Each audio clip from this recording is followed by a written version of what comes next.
The texture update.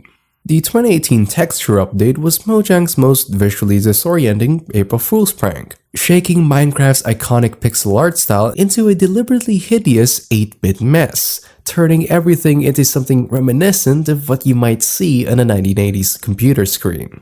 It wasn't simply a matter of applying some kind of filter, it was a complete overhaul of the game's meticulously designed textures, stripping them down to their bare, chunky essentials, and giving the game world the nostalgic look of something deeply uncomfortable. Examining the actual textures makes clear how intentionally rough this conversion was. The stone block was reduced to a plain gray color with no texture at all. The wool block also got the same treatment, turning them into one solid color block with no details.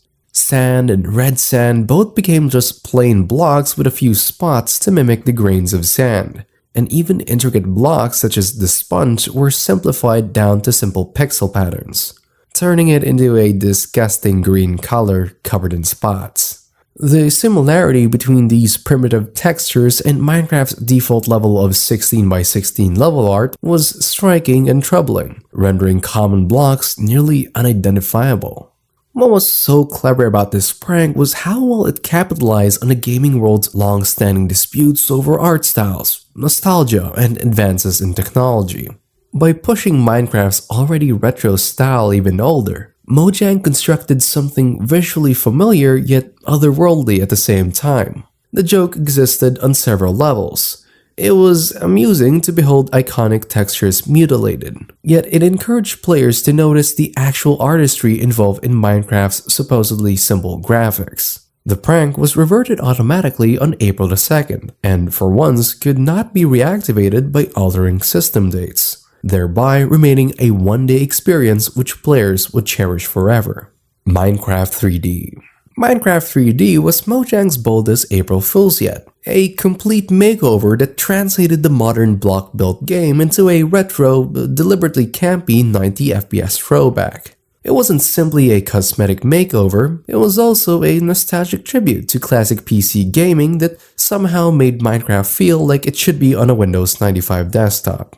Everything from Minecraft 3D resembled 1990s shareware game aesthetics, with everything down to the cover art with stilted 3D renders and that unmistakable early CGI feel you'd only find in old school stores. The loading screen bore only the minimalist Mojang logo with its painfully slow by today's standards progress indicator, while the 3D logo of the title screen literally posed with Polygon-era pride. The visual fidelity to the age continued deep within the game's interface, where the UI was perhaps the most authentic aspect of the makeover. Health and armor were represented as percentages instead of hearts, providing a more technical DOS game aesthetic. The hotbar was also changed into a 3x3 grid, and most significantly, your head and torso presented as a portrait which would switch back and forth between left and right aimlessly. A clear nod to vintage FPS games such as Doom and Wolfenstein 3D, where your character's face would turn his head and react when taking damage. The hunger indicator was also redone as a bone with a raw beef icon sitting on it, mirroring the time period's penchant for literal rough iconography. The sound transformation was also drastic and brought the entire experience full circle. All of Minecraft's meticulously tuned ambient sounds were bit crushed into brittle, compressed versions, resembling sounds going through a sound card of the 1990s. And if it wasn't enough, even the menu clicks had been substituted with sounds of explosions, the ideal touch referencing how over-the-top the whole thing had become. The sonic bombardment was complemented by the added new gameplay features that sounded like it was yanked directly out of classic shooters. The prank added colored keys, blue, red, and yellow, which could unlock doors of the same colors. Another classic FPS game mechanic which was utterly alien in Minecraft's environment. These keys also dropped off special mobs as well as appearing in the new random barrels placed around the world. The barrels themselves also had a dramatic overhaul with 2D billboard fire graphics hovering over them, giving them the appearance of Doom-esque exploding boxes. The barrels held special loot such as crossbows called BFC 9000, a nod to Doom's BFG 9000, with high-tier enchants. Cleverest of all, the prank included a curious 3D item which was delicious to eat, and which, when consumed, would show off the image of the Minecraft developers, a wonderfully meta idea. This lighthearted attitude transferred over to one of the very authentic 90s features, cheat codes.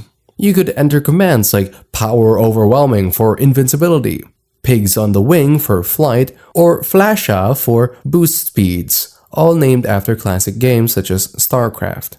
The how do you turn this on one would spawn a swift horse, named specifically after Age of Empires 2, while cows showed there is no cow level without actually doing anything. The ultimate homage to the urban legend of the secret level in Diablo. These codes complemented two special features which immortalized gaming culture in the workplace at the time. Boss Mode could rapidly produce a simulated DOS-style office application to hide out the game, a feature useful in many 90s games, while obligatory Nightmare Mode, a new difficulty level, depleted health steadily until the player's death, with lines such as "player name was too soft for this world," entirely reflecting the era's brutal difficulty and sarcasm. Minecraft 3D worked because it truly grasped what was special about that time in PC gaming. Technical constraints becoming aesthetic decisions, hyperbolic marketing parlance, and actual adoration of the material it was paying homage to resulted in something both nostalgic and utterly bizarro. To players who grew up in the shareware age, it was the ultimate time capsule experience. To younger audiences, it was a lesson in gaming history in the guise of a grand joke. The Infinity Snapshot. The Infinity Snapshot applied Minecraft's April Fool's tradition in an entirely different manner. Rather than retro parody, Mojang developed something truly mind-bending. It wasn't merely a retro gaming joke, it was a computational infinity experiment somehow adapted into a game form. The idea was deceptively simple but flat-out ridiculous. Throw any written book into another portal, and you would be taken to a world derived from the contents of that book. Based on this system, more than 2.1 billion possible dimensions were available in this infinite multiverse in Minecraft. A book took the role of a seed, with text contained in it determining not only the ID number of the dimension, but even affecting the generation of that world. The genius was in the fact that the system took Minecraft's procedural generation and ran it to an absurd logical end. All combinations of words, typos, and random things typed in might generate a different world depending on the content written. Creators soon found that they could make quite precise experiences by meticulously naming their books, resulting in a short period where people obsessed over creating just the right words together in order to get interesting or strange dimensions. Some of the pre-programmed dimensions epitomize the system's scope and Mojang's sense of humor. The black light dimension reversed all lighting effects. Torches would produce darkness while the inside of caves shined bright, giving the sense of venturing inside a photographic negative. The checkerboard dimension spawned every single diable block in Minecraft in giant 16x16x16 checkerboards from bedrock to sky height, producing a world that, while overwhelming and eerily beautiful, was famously laggy from the intensive rendering effort. One of the most unique was the ant dimension, which started as a flat white concrete terrain featuring a single mobile block and a label saying "Patience." This block obeyed Langton's ant algorithm, a well-known cellular automaton that builds ever more complex patterns from simple rules. And players could watch as this single ant block gradually constructed elaborate designs over 1,000 blocks large, translating math ideas into real Minecraft experiences. Of course, the snapshot featured wackier dimensions, like ones incorporating literal netherite stairs and other less chaotic ones like the llama dimension, a serene indoor environment with various rooms, a llama wearing a lime carpet, and signs that invited players to relax and enjoy. Secreted away inside was a book called A Book that had a special power. It could transport players into another dimension, adding layers of depth to discovery that were reminiscent of falling further into a virtual rabbit hole. Most of the dimensions were much wilder and more abstract than those carefully selected examples. The system would produce totally random dimensions, from floating structures to wither forests, down to a chaos of all game blocks that flouted the logic of Minecraft. Some of the dimensions were hollow voids, some were impenetrable walls of bedrock, and many were somewhere in between understandable and utterly alien. The Infinity Snapshot worked because it took a humble joke concept and turned it into a real medium of exploration and creativity. Players spent weeks mapping interesting dimension pairings and sharing their findings, taking an April Fool's prank that might otherwise have had a fleeting existence to become a long-term community exploration project. One block at a time.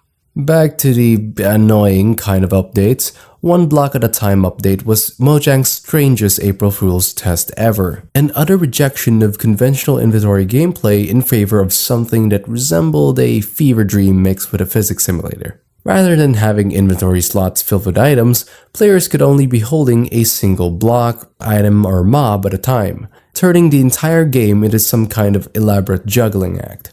The idea makes sense until you are doing it in practice. Picking things up and putting things down took place continuously while walking, transforming simple tasks like mining or building construction into a choreographed dance of sorts. You had to place objects in strategic spots on the floor, meticulously mapping out every move in any project because you never had any room to carry anything else.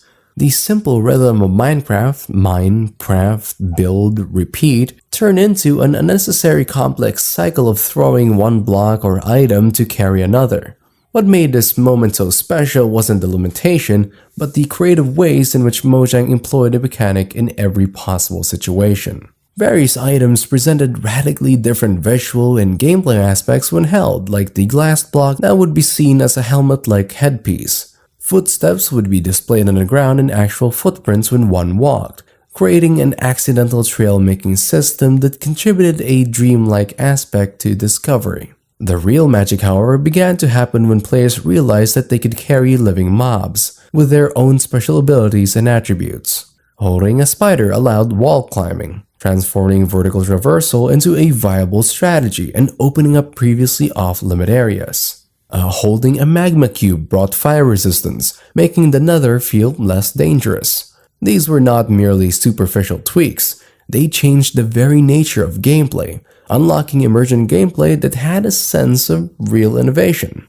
Perhaps most notably, players would be able to carry and ride atop the Ender Dragon itself, turning Minecraft's final boss battle into a cooperative fight experience. This wasn't merely a graphical sight gag. It was an entire reworking of one of the game's most recognizable confrontations. In a similar vein, skeletons might spawn, wearing spyglasses naturally, providing the strange spectacle of long-distance snipers peering through telescopes before firing a shot, adding a bit of almost cartoonish comedy to combat encounters. Or instead, use its precise shots at your advantage by carrying it too, using it as a living turret that you would guide to fire arrows at enemies while you yourself remain mobile, which has served in much the same role, becoming handheld potion-firing units that could bring both offense and assistance. This turned combat away from being a sort of tool-based system in favor of a game that played much like a tower defense game, in which your towers literally were in your hands. These new gameplay mechanics and abilities were what made this April Fool's so interesting. What was seen as a mere limitation became a new inventive way of playing Minecraft. The Vote Update. The Vote Update was Mojang's most ambitious April Fool's test, a complete reimagining of Minecraft as a democracy, where players voted together in control of reality itself through constant decisions. This snapshot revolutionized the game from a sandbox to a living politics simulator, where anything in the world could be voted on and changed through the collective decision-making of the community. The fundamental mechanic was deceptively simple but revolutionary in its impact. A 2-minute proposition would pop into existence that players could vote on. These were not merely cosmetic tweaks, they were radical overhauls of the laws of physics and essential game rules. The winner would be put into practice immediately, producing an ever-changing world based on the decisions of everyone playing. Thus came to be all sorts of votes, basic ones like the vote for potions of big and small, which could permanently alter entity sizes. A feature very similar to the vote to make every mob and player's head bigger. There were also some more complex ones, such as the vote for the ultra-realistic mode, introducing a thirst system requiring water bottles or underwater swimming to maintain.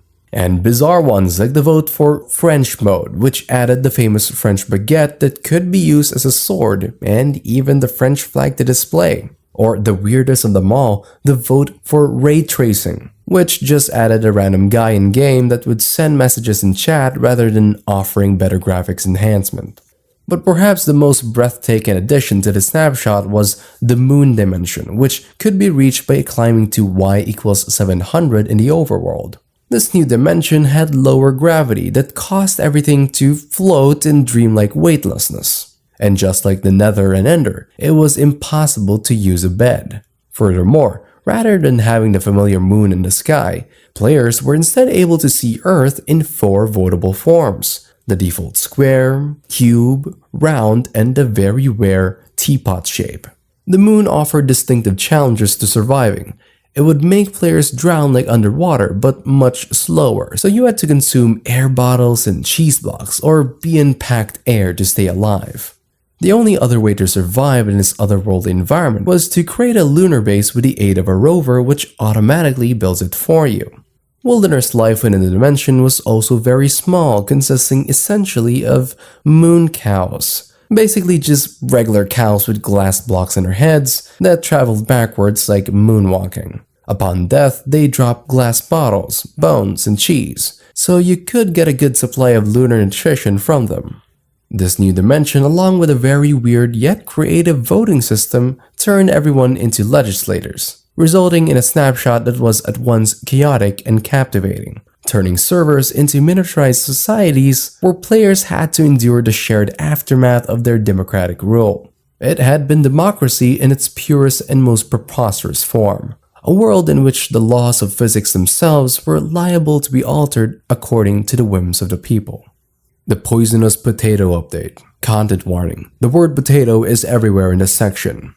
The Poisonous Potato Update is probably the most unanticipated, comprehensive April Fool's snapshots in Minecraft history. What started out as a prank about the game's most useless object developed into a fully fledged side world that rivaled the scale of real updates. Mojang took the simple poisonous potato from a throwaway food object and turned it into the starting point of a parallel world. The extent to the update's dedication to the theme of potatoes was astonishing in its vision. All of vanilla Minecraft was recrafted in terms of a potato theme, producing not just new material and blocks, but a totally different game experience altogether. It wasn't just adding in the potato theme, it was reconstructing Minecraft's fundamental systems in terms of gameplay. The potato dimension lay at the center of the update, reachable through the creation of potato portals through throwing a poisonous potato onto the newly added pedestal block. This dimension consisted of floating islands suspended in the sky in a hue of green and yellow, reminiscent of a potato, and each biome presented different potato-themed ecosystems. Potato forests contained immense potato stems in place of wood logs, and could be broken and crafted into potato planks to be used in building. Potato fields covered fertile islands of potato dirt. Potato drylands presented harsh deserted terrains. And potato wastelands showcased barren wastelands of green, slimy, dead-looking potatoes. Across all these bizarre biomes, by natural generation, lay potato villages, populated by potato villagers who presumably dealt in goods and services and adhered to familiar building principles in using the dimension's unique building material. The dimension's dedication to the authenticity of potatoes translated to all block and material types. Instead of traditional stone, players found themselves using compressed potato stone, including poisonous potato ore deposits that could be mined and smelted to craft potato-themed armor sets and tools, and even potato elytras to glide in between the floating islands. Even the cloud cover consisted of potato material, resulting in an environment fully and hilariously in keeping with the theme. Potato mob variants filled this world with remarkable ingenuity.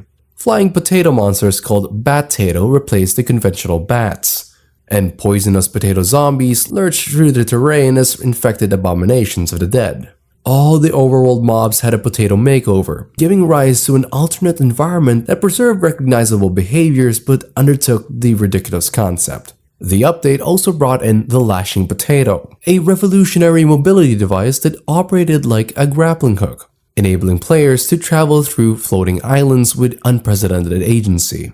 This wasn't a movement tweak. It revolutionized the way players move through and experience a dimension, transforming traversal into an active, skill-based experience. Using this device, players could lash through long gaps in pursuit of the dimension's most elusive challenge, the scarce coliseum structures that spawn throughout biomes. These gargantuan arena-like buildings could be found by throwing potato eyes, and those would lead players to those hard-to-spot buildings. Every coliseum assured the spawn of one Megaspud, the update's main boss battle. This altered slime boss with a potato-like texture and rectangular form had the pretentious name of Megaspud Potato Lord of the Fried Legion. It had a complex 10-stage battle system whereby it periodically turned invincible while spawning waves of minions and channeling defensive force fields. It fired off fireballs and needed players to vanquish all spawned creatures before it returned to vulnerability. It was this kind of mechanics and ridiculous premise that made the Poisonous Potato update work so well, creating an overarching alternate dimension that stood as a true gameplay experience while retaining the insanity of April Fools. The Craft Mine Update. The Craft Mine Update is Mojang's latest April Fool's challenge, turning Minecraft into a roguelike mining game that combines well-known controls with drastically different gameplay systems. This ambitious snapshot introduces a radically different experience of the game, with a focus on procedural exploration, character development, and risk versus reward gameplay. Players spawn at the beginning of each session on a stone platform in a dark matrix room, where a Minecrafter is located in the middle. Here is the central hub where players construct their own personalized mines from mine ingredients. Here is the central hub where players construct their own personalized mines from mine ingredients, special pieces that alter various aspects of the resulting mine. Each ingredient impacts aspects of terrain generation, mob spawning, resource dispersion, and environment danger, enabling players to create personalized underground adventures based on their risk threshold and reward expectations. Once inside a mine, players need to find a mine exit in order to win, either through careful exploration or through an eye of exit. Finding a balance between careful exploration and staying alive is the challenge, since players gather blocks and treasures in a mine, each with particular values that can be traded in exchange for experience points after a successful exit. Death means losing the entire mine, so everything is a gamble. Experience points gained from successful mining expeditions power a well-rounded character development system that changes the dynamic of approach of future mines.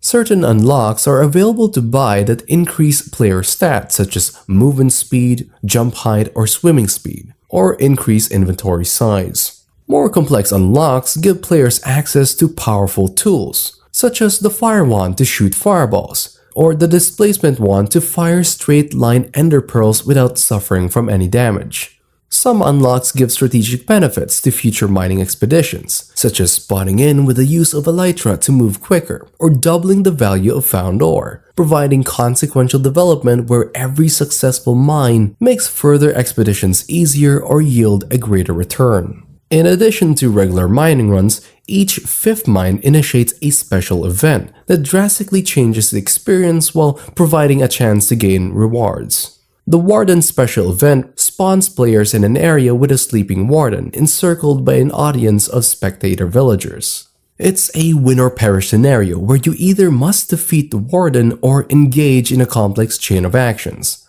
Using a goat horn from a chest, playing a music disc in a jukebox, turning on the copper bowl light show controller, wearing a mob head, and igniting fireworks in that order to have the chance of winning the special event. However, not every battle gives the choice of actions rather than fighting. Take the Wither special event, which transports players in a cave world filled with nether forest biomes, where after a countdown time, the Wither appears and must be slain to enable the mine gateway. The Angry Ghast special event offers a tough experience with the Angry Ghast, a tweaked game version of the classic Ghast with different texturing, firing bursts of consecutive fireballs dealing massive amounts of damage to both parties and terrain, making it a lethal range challenge that requires good positioning and fast reflexes. Victories in these boss fights reward players with shimmering keys that can be spent on unlocking the hub's improved capabilities via shimmering doors located in various parts of the base area. These keys open functional rooms that give the hub a much wider range of capabilities, turning a mere starting point into a full-fledged base of operations, such as storage rooms to store gathered materials, resource-generating farms to supplement sustainable resource collection, recreational rooms such as pools, and most importantly, a mine revisitor room to store entities of any previously entered mine so players can go back to successful layouts or even learn from past failure. The Craft Mine update achieves this by reimagining Minecraft's central mining loop and turning it into a structured, progress-based adventure game with the same familiar resource-gathering satisfaction, but with added layers of strategy, risk management, and character development that provide meaningful reasons to play beyond mere exploration.